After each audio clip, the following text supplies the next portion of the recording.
If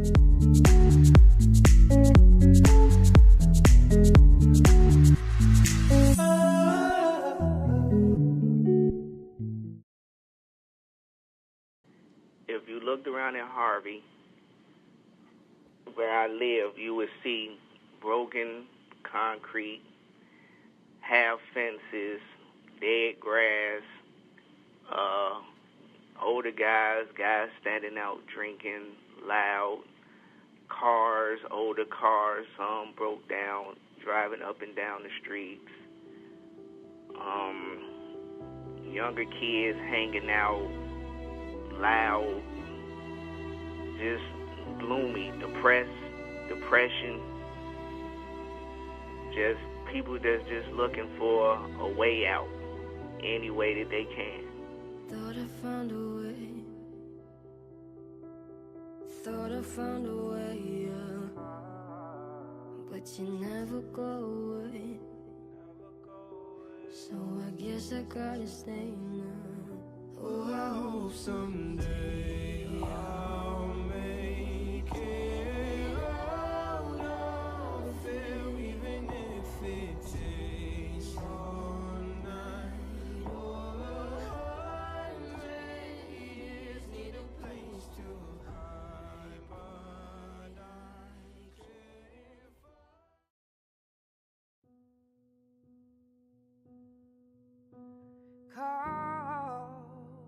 About a deadly shooting in the south suburbs. Police say one woman died and another was wounded when they were shot overnight in Harvey. Eyewitness News reporter Will Jones is live at police headquarters there tonight with the latest on the investigation. Will.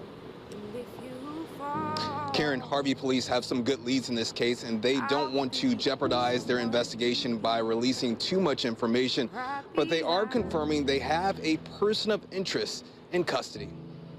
It was around 10:30 last night when calls of shots fired came into Harvey police. A 19-year-old woman was shot in the head, another woman injured. It happened near 148th and Maplewood. This is not a random incident. The community does not have to be on high alert. The victims were in a parked car with two other people. The 19-year-old woman was in the driver's seat. The surviving victim was in the back seat. Police believe the shooter was a passenger in the car. We believe the shots came from inside the vehicle. Tips poured into the police department, and officers took a person of interest into custody this afternoon.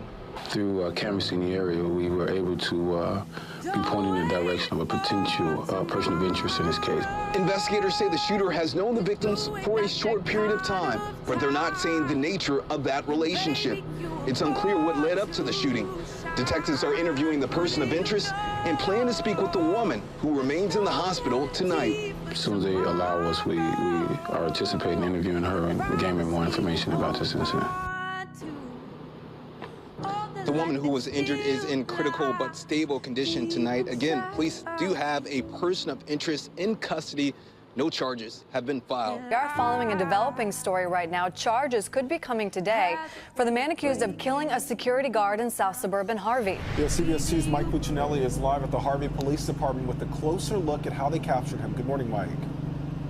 Hi, of course, this was a high-profile case, and police say the tips really never stopped coming in this one. On Thursday, police announced they were looking for Rashad Williams. They say he gunned down a security guard last weekend. They say he killed Tyrone Harden while running from officers who were chasing him in connection with a car theft. Now, Harden was working as a security guard at that time. Now, the two men had their fatal encounter when Williams ditched a stolen car and ran onto the tracks that Harden was guarding for Canadian National Railway.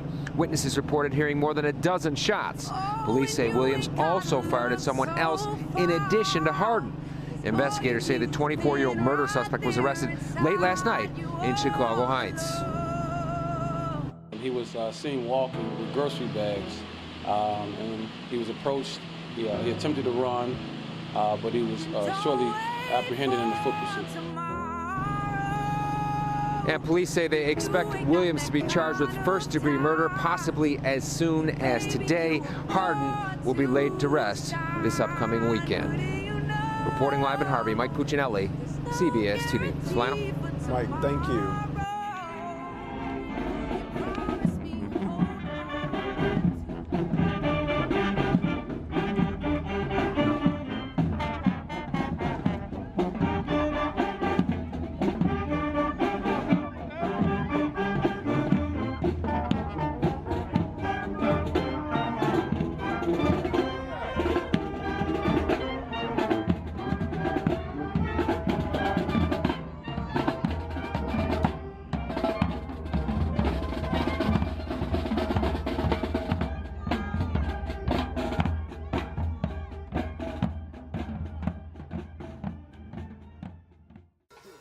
We have some extraordinary students in Harvey.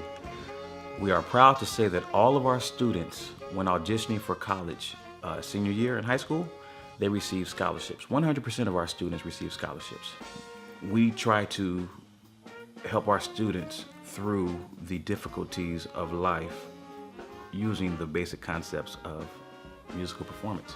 I've attended jazz camps with Mr. Griffin as one of my directors, and when he saw me shying away from taking solos, he pulled me over to the side and said, hey, the only real way to get better is to not be afraid to make mistakes in taking your solos, and you should also take every solo that you can get.